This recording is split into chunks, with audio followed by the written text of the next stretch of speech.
Welcome to our voice. నేను journalist నవత. పాకిస్తాన్ పై భారత్ ఆర్థిక యుద్ధాన్ని తీవ్రతరం చేసింది. ఆ దేశంపై వీలున్నంత వరకు ఆర్థికంగా దెబ్బ కొట్టేందుకు ప్రయత్నాలు చేస్తూనే ఉంది. పుల్వామా దాడి తర్వాత చాలా వరకు ఆ దేశం నుంచి దిగుమతులు నిషేధించిన పాకిస్తాన్ దీనస్థితిని చూసి కొన్నిటిని భారత్ అనుమతిస్తూ వచ్చింది. కానీ పాకిస్తాన్ బుద్ధి మారదు కదా. అందుకే పహల్గామ్ ఉగ్రవాద దాడికి పాల్పడింది. దీంతో ఉన్న కాస్త సంబంధాలను తెచ్చుకుంటోంది భారత్.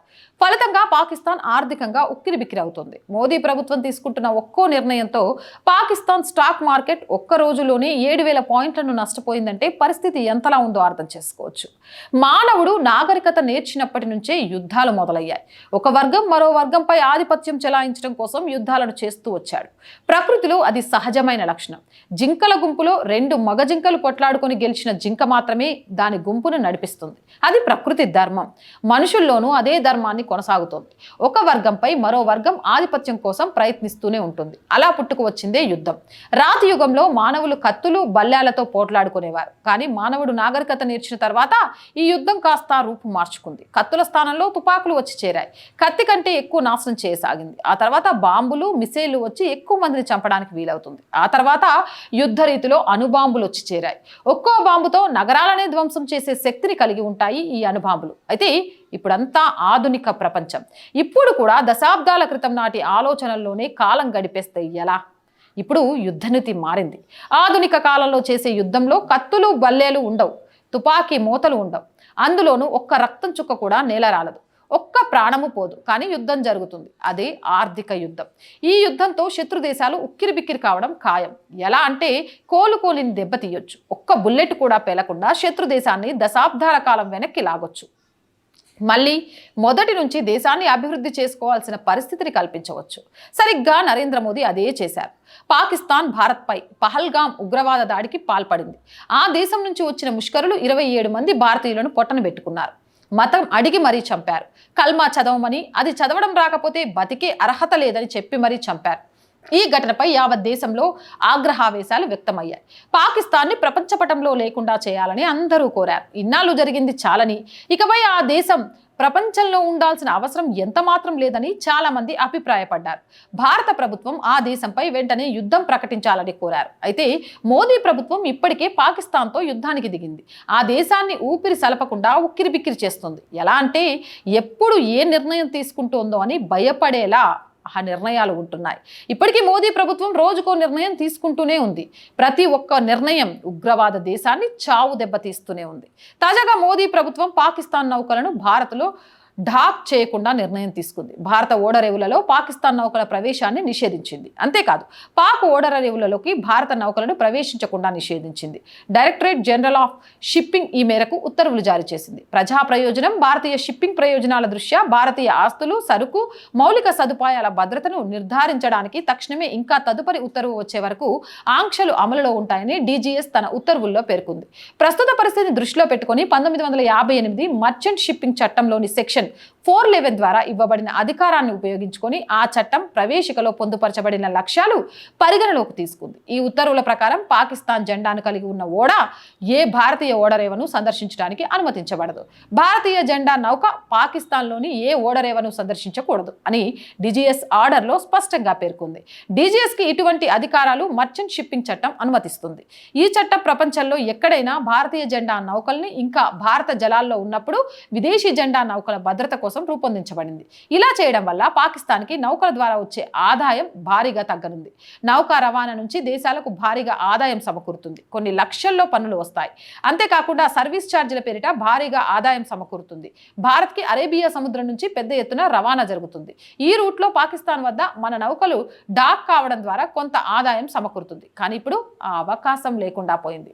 ఇక వీటితో పాటు ఇప్పటికే పాకిస్తాన్కి పంపే మందులను భారత ప్రభుత్వం బ్యాన్ చేసింది. ఇప్పటికే పాకిస్తాన్ నుంచి దిగుమతులన్నీ భారత్ నిషేధించింది. అటారీ వాగా బోర్డర్ని క్లోజ్ చేయాలని భారత్ తీసుకున్న నిర్ణయం ఆ దేశాన్ని చావు దెబ్బ కొట్టింది. పాకిస్తాన్లో తయారయ్యేవి కానీ అక్కడి నుంచి ఇండియాకు వచ్చే ఏ ఒక్క వస్తువును కూడా డైరెక్ట్గా కానీ ఇండైరెక్ట్గా కానీ దిగుమతి చేసుకోమని భారత్ తేల్చి చెప్పేసింది. ఇదివరకే పర్మిషన్ ఉన్నా సరే, ఫ్రీగా వచ్చినా సరే పాకిస్తాన్ నుంచి ఏమి రానివ్వమని చెప్పింది. ఈ రూల్ ఇప్పుడే అమల్లోకి వచ్చేసింది. ఒకవేళ ఎవరికైనా ఏమైనా మినహాయింపులు కావాలంటే ముందుగా ఇండియా గవర్నమెంట్ దగ్గర పర్మిషన్ తీసుకోవాలని వాణిజ్య మంత్రిత్వ శాఖ తమ ఆర్డర్లో తేల్చి చెప్పింది. ఇక ఇండియా పాకిస్తాన్ మధ్య జరిగే వ్యాపారానికి ఒకే ఒక్క దారి ఉండేది, అదే అటారీ వాగా బోర్డర్. దాన్ని కూడా ఎప్పుడో మూసేశారు. ఇక 2019లో పుల్వామాలో బాంబు పేలుడు జరిగినప్పటి నుంచే పాకిస్తాన్ నుంచి మనం చాలా వస్తువులు తెచ్చుకోవడం తగ్గించేశాం. పాక్ వస్తువులపై మన గవర్నమెంట్ ఏకంగా 200% ట్యాక్స్ వేసింది. కొన్ని రకాల మందులు, పండ్లు, నూనె గింజలు లాంటి కొన్ని మాత్రమే తెచ్చుకుంటున్నాం. లెక్కల ప్రకారం చూసినా ఈ దిగుమతులు చాలా తక్కువే. 2024-25లో ఇండియా నుంచి పాకిస్తాన్కి దాదాపు $447.65 మిలియన్ విలువైన వస్తువులు ఎగుమతి కాగా అక్కడి నుంచి మనం తెచ్చుకుంది కేవలం $0.42 మిలియన్ విలువైన సరుకులు మాత్రమే. ప్రపంచవ్యాప్తంగా ఇండియా చేసే బిజినెస్ లో ఇది కేవలం 0.1% మాత్రమే. ఇక పహల్గామ్ తర్వాత తీసుకున్న నిర్ణయాలతో పాకిస్తాన్కు మన దేశం నుంచి వచ్చే $447.65 మిలియన్ వాణిజ్యం కూడా తగ్గిపోయింది. మోదీ తీసుకుంటున్న నిర్ణయాలతో పాకిస్తాన్ స్టాక్ మార్కెట్లు కుదేలైపోతున్నాయి.